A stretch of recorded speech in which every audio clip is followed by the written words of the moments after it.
வணக்கம் நண்பர்களே. இன்று நம்ம பார்க்க போகும் முக்கியமான ஆரோக்கிய பிரச்சனை கால் வீக்கம். பலருக்கும் இது சாதாரணம் போல தோன்றலாம். ஆனா சில நேரங்களில் இது உடம்பு சொல்லும் பெரிய எச்சரிக்கை ஆகவும் இருக்கலாம். அதனால இன்று நாம பார்க்க போறது கால் வீக்கம் ஏன் வரும், எந்த நோய்களின் அறிகுறி, வரிகோஸ் வெயின்ஸ், நரம்பு விரிவு, தோல் பிரச்சனைகள், தொற்றுகள், சர்க்கரை நோய், டயபெட்டிஸ். எப்போது டாக்டரை பார்க்கணும்? கால் வீக்கம் என்றால் காலில் தண்ணீர் சேர்ந்து புளிப்பு மாதிரி இருக்கும் நிலை. சாதாரணமாக காலணி டைட் ஆகிறது. காலில் அழுத்தினா குழி போல் இருக்கும். கால் கனமாக இருக்கும். இது ஒரு நோய் இல்ல. ஆனா இது பல நோய்களின் அறிகுறி. பொதுவான காரணங்கள்: 1. நீண்ட நேரம் நிற்கும் வேலை, ஆசிரியர்கள், கடை வேலை, டாக்டர்கள் கூட. ரத்தம் கீழே சேரும் வீக்கம். 2. நீண்ட நேரம் உட்கார்ந்து இருப்பது, ஆபீஸ் வேலை, பஸ் ஃபிளைட் பயணம், இயக்கம் இல்ல, இரத்த ஓட்டம் குறையும். 3. உப்பு அதிகம் சாப்பிடுதல், உடம்பில் தண்ணீர் சேரும் வீக்கம், வெரிகோஸ் வெயின்ஸ், நரம்பு விரிவு. இது ரொம்ப முக்கியமான காரணம். என்ன இது? காலில் இருக்கும் நரம்புகள், இரத்தக் குழாய்கள் பெரிதாகி வளைந்து நீல நிறமாக தெரியும். ஏன் வருகிறது? நீண்ட நேரம் நிற்கும் வேலை, வயது, பெண்களில் அதிகம், கர்ப்ப காலம். அறிகுறிகள்: காலில் வலி, எரிச்சல், இரவில் கிராம்ப்ஸ், வீக்கம். கவனிக்காதால் என்ன ஆகும்?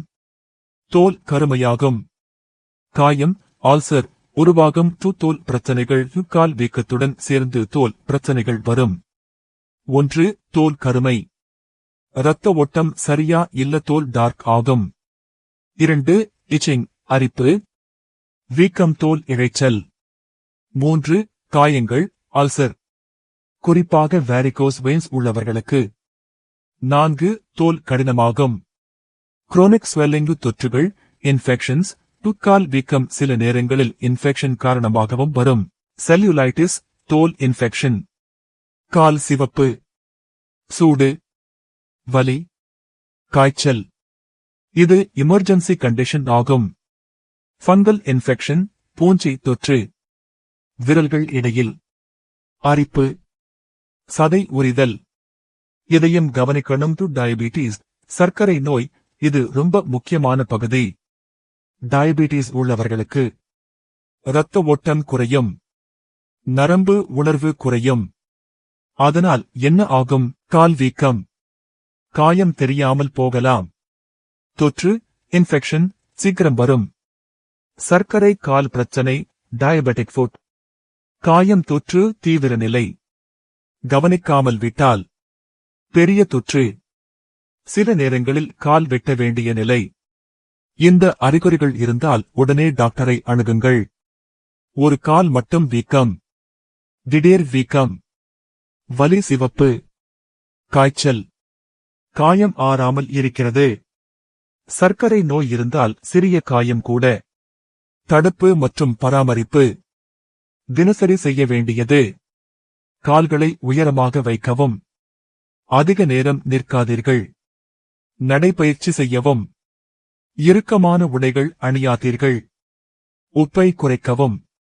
வெரிகோஸ் வெயின்ஸ் இருந்தால் அழுத்த காலுறை, கம்ப்ரெஷன் ஸ்டாக்கிங்ஸ் அணியவும், கால்களை உயரமாக வைக்கவும். டயபெட்டிஸ் இருந்தால் தினமும் கால்களை பரிசோதிக்கவும். காயம் இருந்தால் உடனே டாக்டரை அணுகவும். காலணி இல்லாமல் நடக்காதீர்கள். கால் வீக்கம் ஒரு சின்ன பிரச்சனை மாதிரி தோன்றலாம். ஆனா அது நரம்பு பிரச்சனை, தொற்று, சர்க்கரை நோய் பின்விளைவுகள் என்னும் பெரிய விஷயங்களின் அறிகுறி ஆகலாம். அதனால் கவனமாக இருங்கள். ஆரம்பத்திலேயே கண்டறியுங்கள். உடனே சிகிச்சை எடுத்துக் கொள்ளுங்கள். இந்த வீடியோ உங்களுக்கு பயனுள்ளதாக இருந்தால் லைக் பண்ணுங்கள், ஷேர் பண்ணுங்கள், உங்கள் கருத்தை சொல்லுங்கள். நன்றி.